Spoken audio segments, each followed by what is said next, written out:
السلام عليكم ورحمة الله وبركاته. بسم الله الرحمن الرحيم وبه نستعين والصلاة والسلام على سيدنا محمد وعلى آله وصحبه وسلم.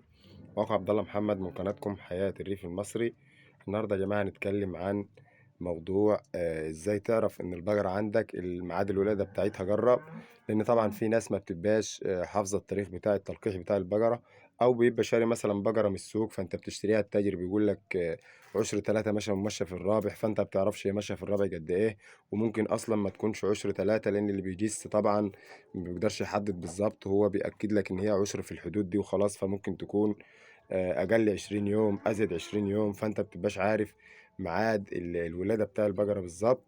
وكمان في بقر بيولد على 9 شهور بالظبط، فيه بيعدي 15 يوم بعد التاسع، فيه ممكن يعدي 10 ايام بعد التاسع، فيه ممكن يعدي 5 ايام بعد التاسع. فطبعا حتى لو انت عارف ميعاد التلقيح بالظبط، مش هتقدر تحدد اليوم اللي هتولد فيه البقره بالظبط، غير من العلامات اللي هتبدأ تبان عندك على البقره. اول حاجه يا جماعه معانا في علامه من العلامات اللي بتبقى قبل الولاده بتلات اربع خمس ايام، ان هي بتبدا الضر بتاعها يبدا يورم بالطريقه دي كده. يا جماعه البقره دي برضو مستنينها انتظار ولاده هيت، فهو كده هي كده برضو قدامها لسه 3 4 ايام. الضر طالما فيه في الحلمات بتاعتها حتت مكشعره كده، طبعا لسه الورم لما ينزل فيها هتحس ان الضره منفوخه.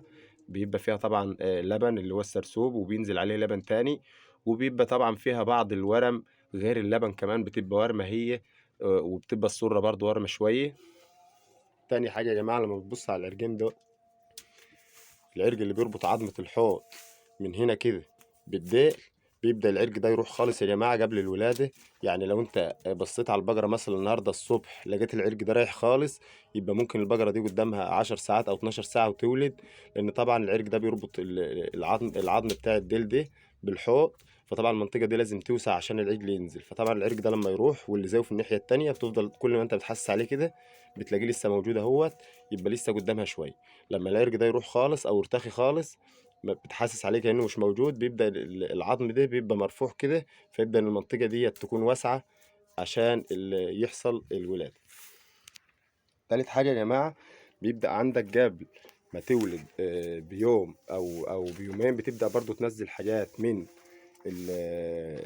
الرحم من ورا. بس طبعا مش مية يا جماعة، لأن المية طبعا بتنزل قبل الولادة بساعات قليلة.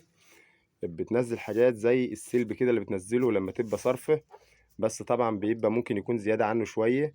ممكن يكون اللون بتاعه شفاف، أو ممكن يكون مايل للبياض شوية.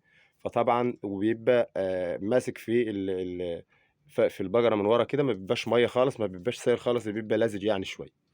طبعا قبل الولادة على طول يا جماعة بتبدأ البقرة إن هي يا إما أنت بتبقى الولادة طبيعية، وبتلاقي البقرة منزلة رجلين العجل ودماغه جايين في كورة كده أو في كيس منفوخ مليان مية، وبيبدأ إن هو يبان منه شوية. فبتبدأ إن أنت يا إما أنت تسيبها ساعة ولا ساعتين، فهي بتبدأ تولد لوحدها في خلال الساعتين. أو ممكن لو أنت عايز تتدخل تبدأ إن أنت تشد معاها العجل. طبعا بتنزله بينزل معاك عادي، بتشد من ورا كده وبتشد لتحت، بتشد من ورا ولتحت عشان تبدأ إن أنت تنزل في الحياة بتاع العجل، أو يجي مظبوط معاك. طب بتتأكد طبعا إن العجل الراس بتاعته جاية بين رجليه الاتنين، لأن لو الراس جاية ورا أو جاية لتحت مش هيبدأ، أو العجل جاي برجليه لورا، مش هيبقى الولادة معاك طبيعية، ومش هتعرف تولد البقرة بتاعتك. حاجة كمان يا جماعة، لو البقرة بدأت تبان عليها العلامات اللي هي قبل الولادة اللي أنا قلت لك عليها ديت، وبدأت إن لقيت البقرة جلجانة وقاعدة تقوم وقاعدة تقعد، ولقيت البقرة نزلت المية اللي هي السايلة خالص زي مية الحنفية دي من ورا، معنى كده إن الغشاء اللي حوالين العجل بدأ إن هو زي ما بيقولوا الجرن طش جوه البقرة. فطبعا المية اللي حوالين العجل بدأت تطلع، وكده لازم إن أنت تتدخل، إن أنت تمد إيدك تشد العجل طبعا من جوه. ولازم طبعا تشوف الوضعية بتاعته جاية سليمة ولا لأ، والعجل جاي مظبوط ولا لأ، عشان تعرف برضه تطلعه. لو دماغ العجل حاود يمين أو حاود شمال، بتبدأ إن أنت ترجعه تاني وتمد إيدك جوه خالص، تبدأ إن أنت تعدل الدماغ بتاعه، تجيب العجل دماغه بين رجليه الاتنين اللي قدام، وتبدأ تشد. طبعا بينزل معاك بكل سهولة. بكده بنكون وصلنا لنهاية الفيديو. اعمل لايك للفيديو واشترك في القناة لو أنت لسه مش مشترك، والسلام عليكم ورحمة الله وبركاته.